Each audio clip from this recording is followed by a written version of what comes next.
Manajemen risiko. Semua kegiatan yang kita lakukan dapat menimbulkan risiko. Untuk itu, perlu dilakukan pengelolaan risiko agar tujuan yang sudah direncanakan dapat tercapai sesuai target. Manajemen risiko adalah satu proses sistematis untuk mengidentifikasi, menganalisis, mengevaluasi, dan mengendalikan potensi risiko yang dapat mempengaruhi pencapaian tujuan organisasi atau individu. Risiko dapat berasal dari berbagai faktor seperti ketidakpastian pasar, kegagalan operasional, bencana alam, atau bahkan perubahan regulasi. Tujuan manajemen risiko. Yang pertama, mengurangi potensi kerugian. Yang kedua, meningkatkan keamanan dan kepastian. Yang ketiga, memastikan kepatuhan regulasi. Yang keempat, meningkatkan efisiensi dan efektivitas operasional. Yang kelima, meningkatkan kepercayaan pemangku kepentingan. Komponen utama dalam manajemen risiko. Yang pertama, identifikasi risiko. Mengidentifikasi semua kemungkinan risiko yang dapat berdampak pada organisasi. Yang kedua, analisis risiko. Menilai tingkat keparahan dan kemungkinan terjadinya risiko tersebut. Yang ketiga, evaluasi dan prioritas risiko. Menentukan risiko mana yang perlu mendapat perhatian lebih berdasarkan dampaknya. Yang keempat, pengendalian risiko.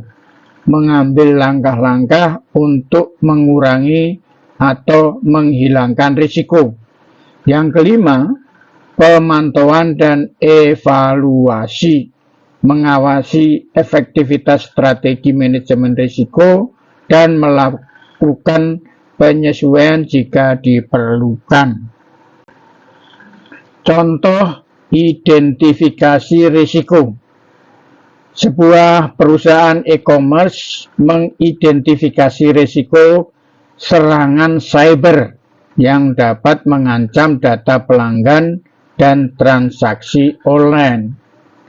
Untuk mengatasi hal ini, tim manajemen risiko melakukan analisis terhadap kemungkinan kebocoran data, serangan malware, atau peretasan sistem.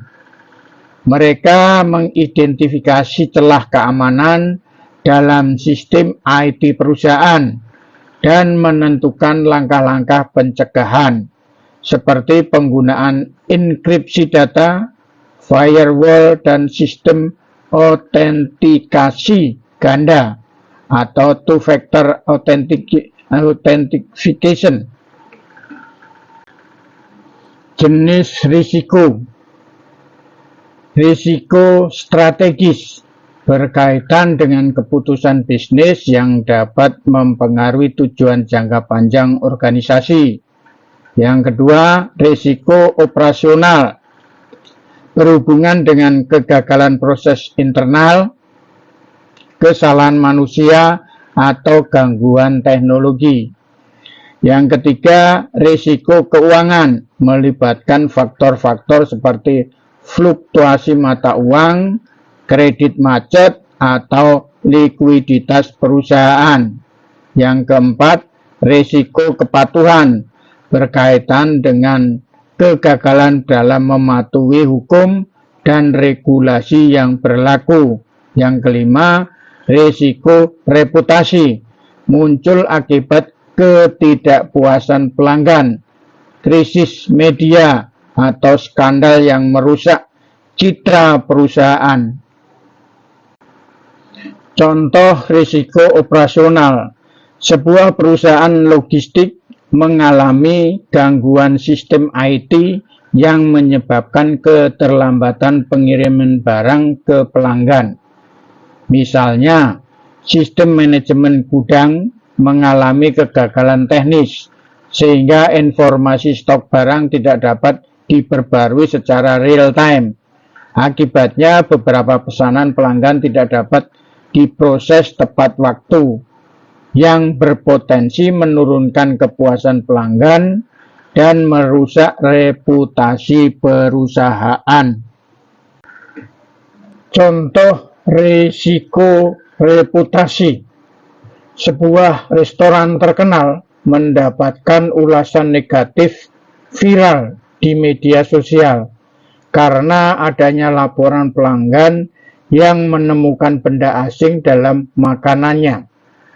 Misalnya, seorang pelanggan memposting video di media sosial yang menunjukkan adanya serangga dalam hidangan yang dipesannya.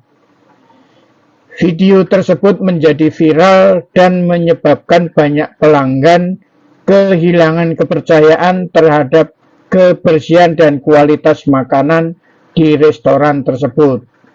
Akibatnya, penjualan menurun dan restoran harus melakukan kampanye pemulihan reputasi dengan meningkatkan standar kebersihan serta memberikan klarifikasi kepada publik. Pendekatan manajemen risiko. Yang pertama, menghindari risiko. Menghindari aktivitas yang memiliki risiko tinggi. Yang kedua, mengurangi risiko. Mengambil langkah-langkah untuk mengurangi kemungkinan atau dampak dari suatu risiko. Yang ketiga, menerima risiko. Menerima risiko karena dampaknya kecil atau biayanya terlalu besar untuk dihindari. Yang keempat, mentransfer risiko. Memindahkan risiko ke pihak lain, misalnya melalui asuransi atau kontrak bisnis. Contoh menghindari risiko. Misalnya sebuah perusahaan multinasional ingin berekspansi ke negara tertentu. Tetapi setelah melakukan analisis risiko, mereka menemukan bahwa negara tersebut sedang mengalami konflik politik yang dapat mengganggu operasi bisnis.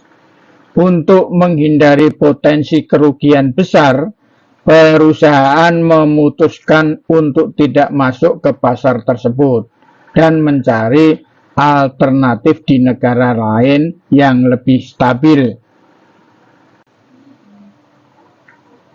Contoh mengurangi risiko. Sebuah perusahaan manufaktur menerapkan standar keselamatan kerja untuk mengurangi risiko kecelakaan di pabrik.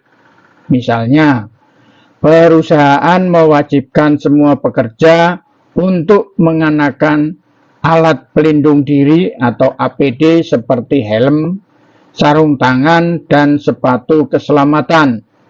Selain itu, mereka juga memberikan pelatihan keselamatan kerja secara berkala dan memasang tanda peringatan di area berbahaya. Dengan langkah-langkah ini, risiko kecelakaan kerja dapat dikurangi secara signifikan.